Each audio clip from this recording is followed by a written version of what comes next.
Jadi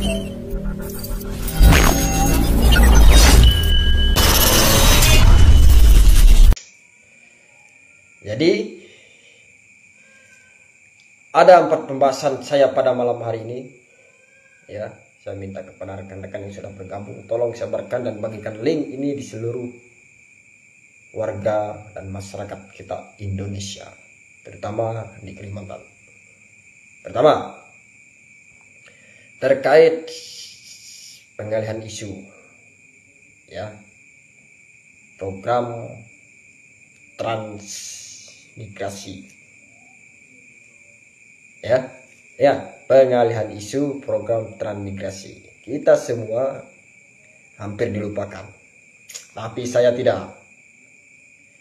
Nah, kenapa?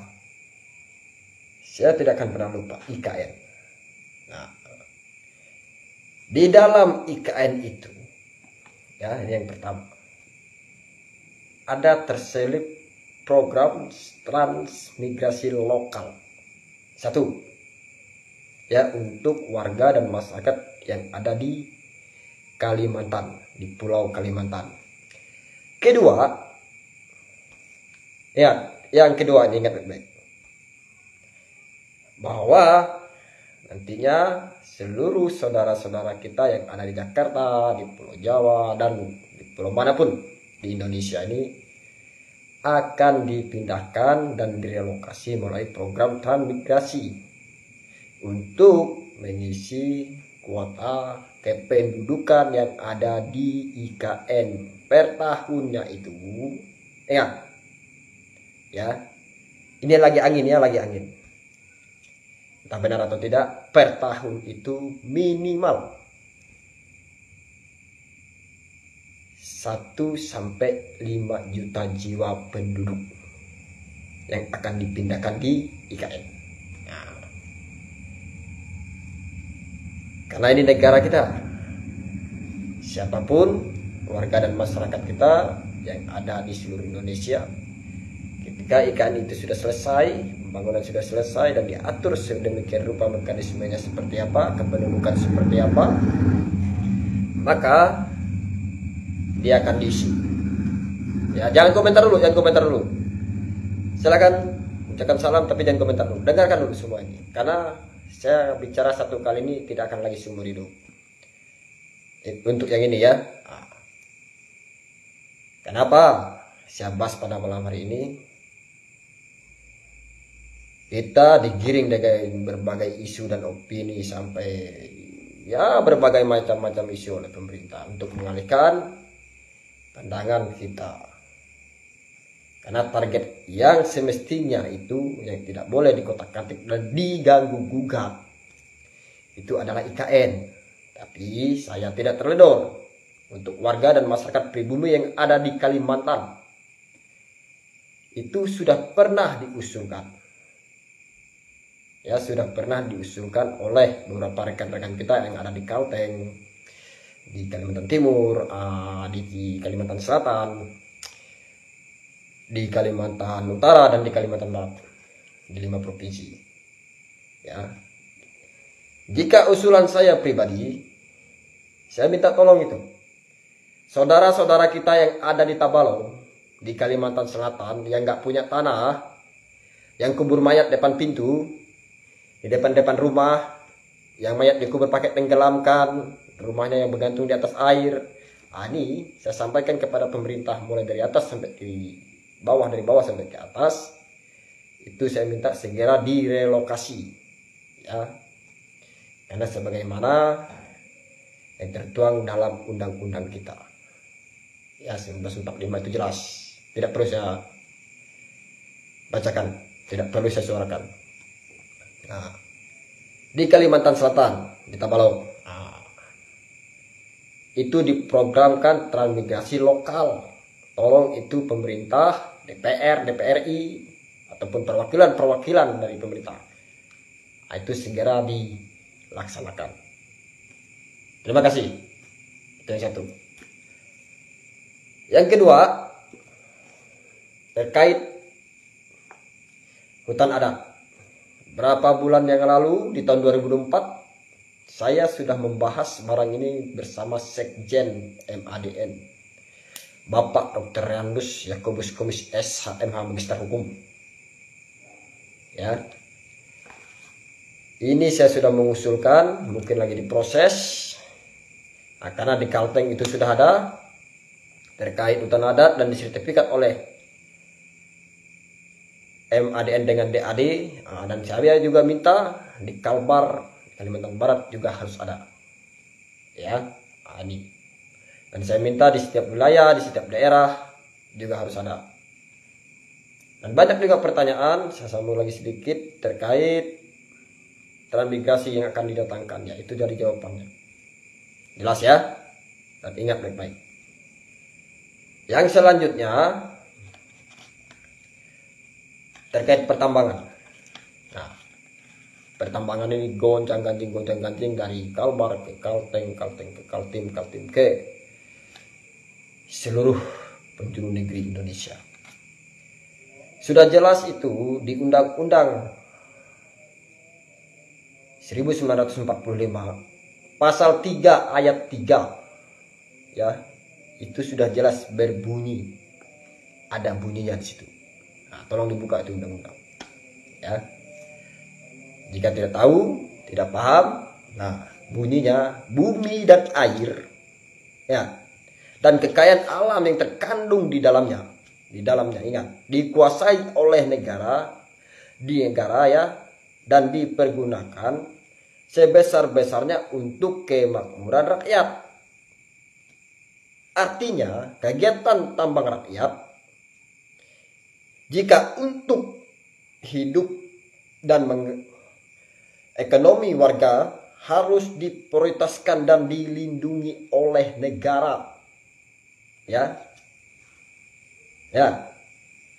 Pasal 3 ayat 3 Undang-Undang Dasar 1945. Nah, yang berikutnya Undang-Undang Nomor 3 Tahun 2020. Ya. Perubahan atas Undang-Undang Nomor 4 Tahun 2009 tentang pertambangan mineral. Ya, biar masyarakat itu kalau kena tangkap, kena kejar Pak polisi, pondoknya kena bakar, kena bakar aparat. Kemana Panglima kami? Kemana Panglima kami? Katanya. Apalagi di Kalimantan Barat ini. Apa nih Panglima diam tidak bantu rakyat? Nah, itu kan sudah diatur oleh undang-undang.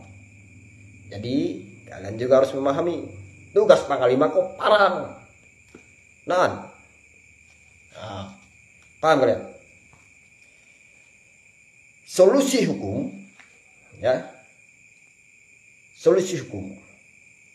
Nah, kita lanjut lagi ke Undang-Undang Nomor 3 Tahun 2020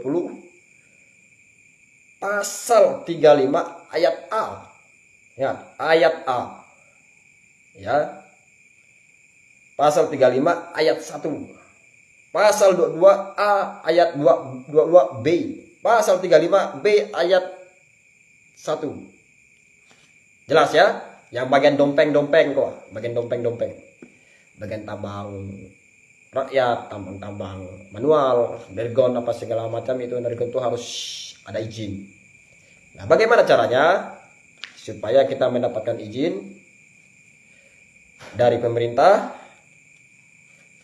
ataupun Pemda ataupun pusat? Nah, ini saya kasih solusinya. Solusi hukum. Ya, untuk perlindungan hukum. Ya. 1. Ajukan permintaan ke Pemda agar menetapkan WVR di lokasi tambang rakyat atau, ya, atau di wilayah desa, kecamatan, kabupaten masing-masing. 2. Ajukan IPR secara kolektif melalui tani, kelompok tani, koperasi ataupun kelompok masyarakat. Nah, biar kalian tidak dibilang Minangkara Jamas, yang kerja emas, yang cari emas, yang menambang emas, intan, berlian dan segala macam. Tidak dibilang peti. Ya. Undang-Undang nomor 33 ayat 3 itu menerangkan jelas. Namun ini negara hukum.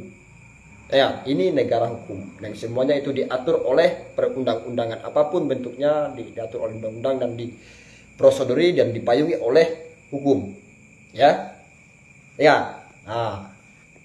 Nanti kalau kena tangkap, panglima kami kamai, panglima kami kamai. Transmigrasi masuk panglima diam-diam aja. Itu udah diatur. Itu bukan kebijakan saya, kebijakan ini ke sana. Menteri bagian transmigrasi. Kan ada men semuanya ada sana. Bukan saya. Bukan saya yang kalian komentari netizen, nanti saya banyak ngomong, banyak apa, nanti saya dibilang minyak oli palsu, bilang omon. Saya tidak mau. Nah. Dan yang selanjutnya nomor 3. Ya, laporkan ke DPRD atau pusat jika Pemda tidak mengakomodasi hak tambang rakyat. Ya. Nah, jika DPRD, DPRI ataupun apa segala macam, saya tidak mau tahu lah, itu urusan mereka. Pusat laporkan ya, mengakomodasi tambang rakyat, dilaporkan. Jadi ingat, supaya kita kalau nak terseret hukum, karena diri negara hukum, sebelum Indonesia kok ada, hukum adat pun ada. Sebelum hukum positif kok ada, hukum adat ada. Nah, artinya diri urang beradat, urang nang hidup barat baturan bah hukum. Yang keempat, jika izin yang kalian ajukan tidak sah ataupun ada kejanggalan-kejanggalan di dalam perizinan tambang ini tadi, gugat balik jika kepengurusan tidak benar dan tidak sah sesuai dengan prosedur hukum. Digugat di pengadilan ataupun di mana-mana penggugatan tersebut. Jelas ya? Jelas ya? Undang-undangnya, pasal-pasalnya, terus program transmigrasi lokal, hutan adat, apa segala macam, saya bahas pada malam ini. Agar kalian tuh tidak nyari panglima ini kemana. Ya, jelas. Jadi program yang sangat saya tuntut dan kawan-kawan yang saat ini tengah diperjuangkan, termasuk MADN dan DAD di seluruh Kalimantan, yaitu program transmigrasi lokal untuk warga dan masyarakat Kalimantan. Ya, nanti di setiap daerah bentuk tim masing-masing. Siapa ketuanya, siapa kelompoknya, dari Kalteng berapa, dari Kaltim berapa, dari Kaltara berapa, dari Kalbar berapa, dan dari Kalimantan Selatan berapa. Oke. Nanti masukkan ke ranah pemerintah, juga pemerintah ajukan ke Dewan Adat ataupun DPR untuk merealisasi program transmigrasi lokal itu yang ada di IKN. Tidak boleh tidak, ya, jangan dulu diangkut yang di luar sana. Di Kalimantan Selatan, di Tabalong, di Kalimantan Timur, masih banyak saudara-saudara kita yang belum punya tanah, yang hidup di Gambangan. Itu saya melihat dan menyaksikan dengan mata kepala saya sendiri nih. Ya, jelas ya. Demikian yang dapat saya sampaikan. Kurang lebihnya saya mohon maaf. Adil Kak Talino, Bacuramin Kak Saruga, Masangat Kak Ibata. Arus. Terima kasih.